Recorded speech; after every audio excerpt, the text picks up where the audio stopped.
নমস্কার, জয় শ্রীরাম।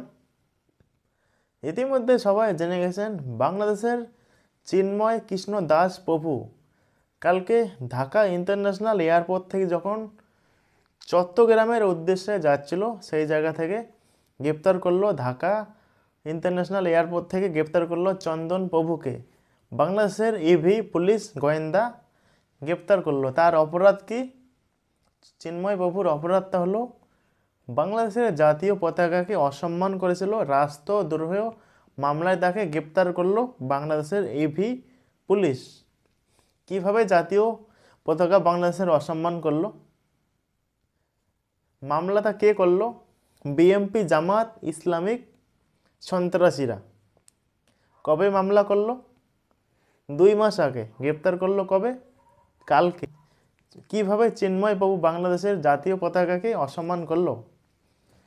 5 আগস্ট যখন শেখ হাসিনার সরকারের যখন পতন হয় তখন থেকে যেভাবে বাংলাদেশের মাইনরিটির উপর অন্যায় অত্যাচার করা হচ্ছিল, মাইনরিটির উপর অ্যাটাক করা হচ্ছিল, তাদের বাড়িঘর দুয়ার কিংবা দোকান পার্সোনাল প্রপার্টি আগুন জ্বালিয়ে দেওয়া হচ্ছিল, সেই প্রতিবাদে চিন্ময় বাবু রাস্তায় নামে তখন বাংলাদেশের জাতীয় ফ্ল্যাগের সাথে পাশাপাশি যে গেরুয়া যে ফ্ল্যাগ আছে, হিন্দুত্ববাদী আমরা, গেরুয়া যে পতাকা আছে একসাথে পতাকা লাগায়। তার জন্য চিন্ময় প্রভু রাষ্ট্রদ্রোহ মামলা চিন্ময় প্রভুর বিরুদ্ধে মামলা করে যে চিন্ময় প্রভু বাংলাদেশের জাতীয় ফ্ল্যাগ জাতীয় পতাকা অসম্মান করেছিল। হায় রে বাংলাদেশের কাছে শিখতে হবে যে জাতীয় পতাকাকে কিভাবে সম্মান করা হয়, কিভাবে অসম্মান করা হয়। এই ছবিগুলো দেখো দেখো, এটা কি জাতীয় পতাকার অপমান না? বাংলাদেশের জাতীয় পতাকা রাস্তায় একদম ফেলে তার উপর দাঁড়িয়ে নামাজ পড়ছে, এটা কি সম্মান? এটা কি বাংলাদেশের জাতীয় পতাকাকে কি সম্মান করছে না অসম্মান করছে? দেখো ভালোভাবে।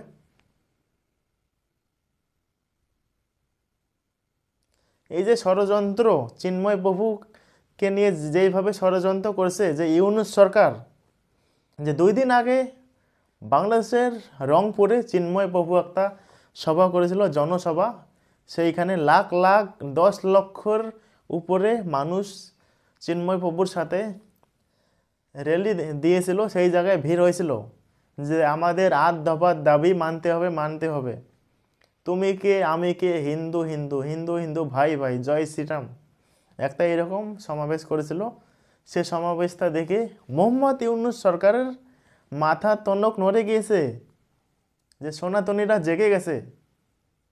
এইভাবে যে অন্যায় অত্যাচার সরকার তোমাকে ভোগ করতে হবে, সনাতনীরা ছেড়ে দেবে না। ইসকনকে বলছে ইসকন নাকি সন্ত্রাস মানে সরায় এই মোহাম্মদ ইউনূসের সরকার। ইসকন হলো ইন্টারন্যাশনাল। ইসকনের নেটওয়ার্ক জানে বাংলাদেশের এইসব জঙ্গিবাদী ইসলামিক মাওবাদীরা যে ইসকন হলো শান্তির একটা সোসাইটি, ইন্টারন্যাশনাল সোসাইটি। ইসকন এইসব মারকাট, এইসব হত্যা, এইসবে বিশ্বাস করে না।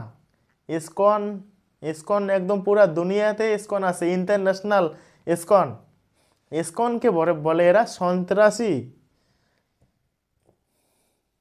2-3 মাস আগের ঘটনা, বাংলাদেশে যখন ভয়াবহ বন্যা হয় তখন কিন্তু ইসকনের থেকে ত্রাণ পাতা হয়, ইসকনের থেকে সাহায্য পাতা হয়। যেই জায়গায় বন্যাতে মানুষগুলো আটকে ছিল সেই জায়গায় ইসকন হেল্প করে, খাবার প্রোভাইড করে, অনেক কিছু প্রোডাক্ট প্রোভাইড করেছিল। তখন মনে হয়নি যে বাংলাদেশের, তখন মুসলিমদের মনে হয়নি যে ইসকন তো জঙ্গি, আমরা কেন জঙ্গির কাছে জিনিস নিচ্ছি, কেন সাহায্য নিচ্ছি? তখন তো সবাই তো সাহায্য নিচ্ছে না। আর এখন বলা হচ্ছে যে ইসকন নাকি জঙ্গি। তাহলে দেখো, তাহলে গদ্দার, এদেরকে বলে গদ্দার। এর জবাব তোমরা পাবে বাংলাদেশের এইসব মোহাম্মদ ইউনূস সরকারের যারা চেলা চামুন্ডা আছে না, টের পাবে। পশ্চিমবঙ্গের বিরোধী দলনেতা শুভেন্দু অধিকারী একটা মন্তব্য করেছে যে চিন্ময় প্রভুকে যদি না ছাড়া হয় তাহলে আমরা বিক্ষোভ দেখাবো, তাহলে আমরা বর্ডার সিল করে দেব। বাংলাদেশে কোনো আমাদের ভারত থেকে কোনো গাড়ি যাবে না, কোনো জিনিসপত্র যাবে না, কোনো প্রোডাক্ট যাবে না, যে কোনো এভরিথিং ইজ সিল, সব কিছু বন্ধ করে দেবো, ছাড়তে হবে অবশ্যই। শুভেন্দু অধিকারী একদম ঠিক কথা বলেছিল, আওয়াজ তুলতে হবে। শুভেন্দু অধিকারী হলো বিরোধী দলনেতা, বাংলাদেশের যে মাইনরিটির উপর যেইভাবে অন্যায় অত্যাচার করছিলে, যে কোনো লোক যদি কথা বলে থাকে, আওয়াজ যদি তুলে থাকে, একমাত্র কিন্তু শুভেন্দু অধিকারী আওয়াজ তুলছে।